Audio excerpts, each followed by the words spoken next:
lalpalo kalena chuncha le hun chuncha hi lo kan hi kan lam si ani chuan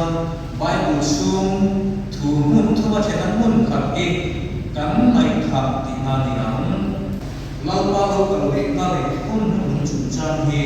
ring tu te gen pul ta kan sira kan nai kan hian sir kina ti lo le him lo ta min fe do ani lalpalo kalena kan sir ro ko mo ta chu pe si ta na sia chuan lalpalo kalena hi ring tu te kan chuan ai ma te mong ong do ani